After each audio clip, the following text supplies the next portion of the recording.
Etsy sellers, you mustn't do these things after you've created a listing. Here is a list of 20 things, some helpful, some silly, but 20 things that you shouldn't be doing. Firstly, click on your own listings repeatedly. Most search engines, including likely Etsy, filter out seller traffic, so this won't help your SEO. It might skew your stats or confuse you, but most importantly, this is just a waste of your time and energy. Constantly change your title and tags. SEO does take time. Although Etsy sees your listings immediately, it has to test you in front of audiences to understand what your item's all about. So if you keep tweaking these things before Etsy has enough data, this can hurt your visibility and make it harder to know what worked. Depending on the amount of search volume you're already getting, you want to leave weeks or months before making changes. Work on other listings. Switch the product to something completely different after it sells. It's likely this breaks Etsy's rules and the fact that you can't mislead customers or reuse a listing for a totally different product. So this could risk suspension. What I'm looking at here is from Etsy's prohibited items and content policy, misrepresenting yourself, your shop, or your items. This includes false or misleading representations, including listing items that are not actually for sale or changing the content of listings post purchase.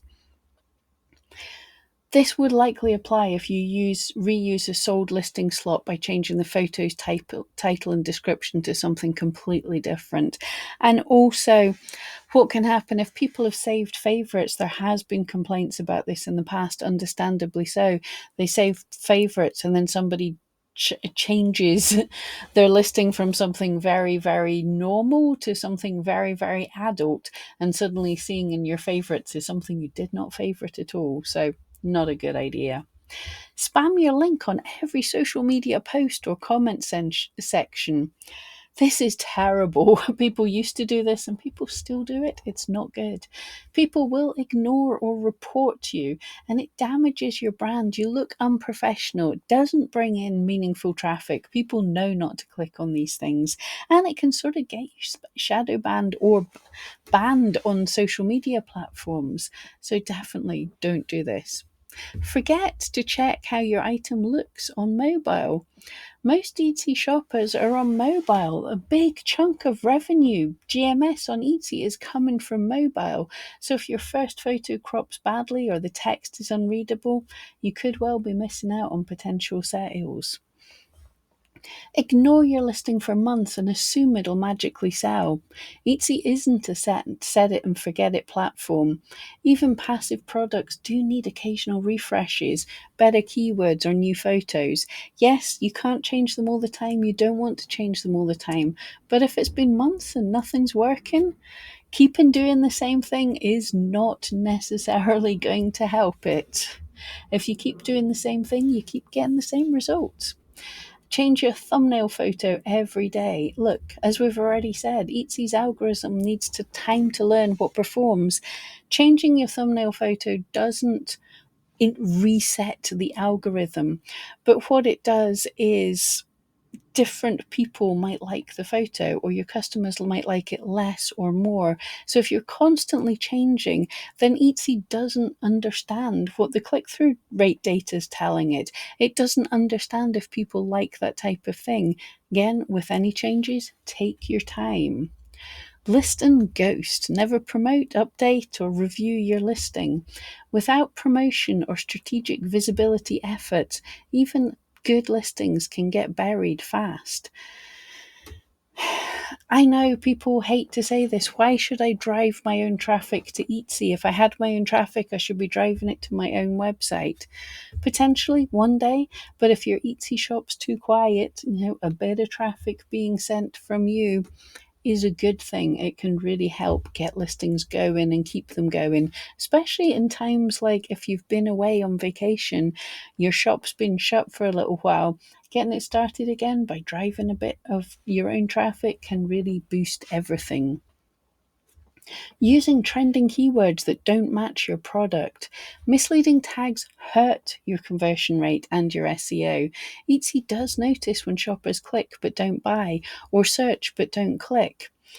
This is something I've seen a lot of. When you see a fantastic keyword, lesbian earrings was a big thing. Everyone wanted to jump on that bandwagon, but didn't understand the niche. If you make listings that aren't within that niche, when Etsy tries to show your item, then what's going to happen? People who were searching for that won't like your item. So Etsy's going to stop showing it. And yeah, then you're going to not get any sales. No matter how good the keyword looked, if it didn't match your item, don't. Price your item way too low just to hopefully show up in search. You might get found, but this devalues your product and may attract bargain hunters who are less likely to leave good reviews. They can be a bit of nightmares. This is not saying poor people are a problem, but the kind of people who are just on Etsy looking for low price goods are not the best customers. And not only that, if you're pricing low to entice the people in, they're not going to be repeat customers when you put your prices up higher. Leave obvious typos in your description. This reduces trust and may confuse customers, especially if English isn't their first language. It also might make you miss out on keyword matches. eRank can help you with this, by the way. We do have a spell checker for your titles and tags, so get in there and check before you launch a listing. Stuff the title with random words for SEO. Etsy does say it prefers clear, relevant titles. Keyword stuffing can hurt readability, look spammy to buyers, or even confuse them about what they're getting. There is a balance between having good visibility by having enough keywords in your title and having too much and start looking like you're from something like from Wish or Shein or Temu. Copy and paste your competitor's description. Besides being unethical, this is plagiarism and it won't reflect your unique selling points. Panic and deactivate a listing after a week without sales. Etsy listings do take time. They're indexed almost straight away, but it takes a bit of time to be tested. What can happen is if you're a new shop, you don't have a whole lot of ranking power, or you've gone for a keyword that has less competition and less searches, Etsy can only show your listing so many times to start with. So it takes a bit of time. It shows your listing, does well the customers. So it shows your listing to some more customers, goes out to the next group of customers. So it can take a bit of time. Make sure and check how many people are actually searching for the kind of things that you've created. Premature deactivation is going to kill all the effort that you've put into creating your listing and to Etsy testing it. List your item in the completely wrong category. Misleading categories could confuse Etsy. It's not. Don't worry too much about categories. Just pick one that's relevant for you. Leave your shipping profile set to something ridiculous. Accidentally charging $50 for shipping or offering free shipping globally when you can't afford it can hurt your shop. It can hurt you. If you're offering free shipping, a lot of people have done this. Etsy pushes for them to offer free shipping. They do it. Then they make the sale and realize they can't actually afford the sale because shipping was so expensive, or they've made shipping so expensive themselves that the customers don't want to come in.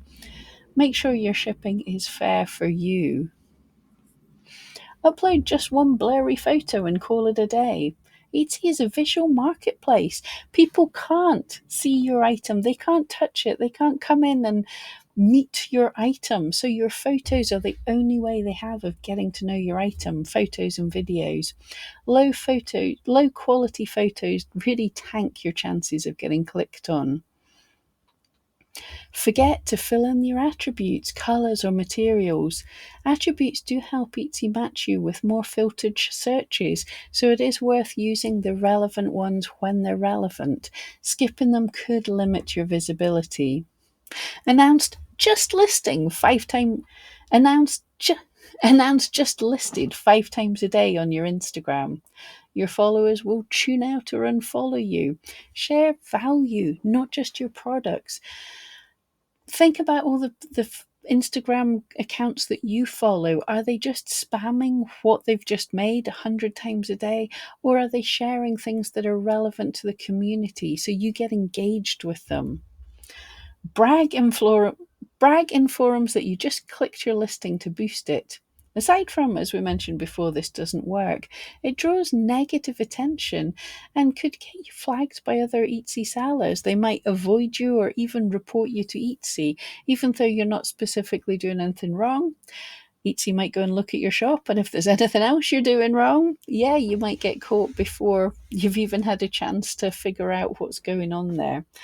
Let me know. Are you doing any of these? I know I'm guilty of a few myself sometimes. I definitely list and forget far too often. But we don't have to be working all the time on our shop. Little tweaks every now and again can definitely help. And definitely, you don't want to be spamming social media or constantly changing your listings. I hope that helped, and have a great day.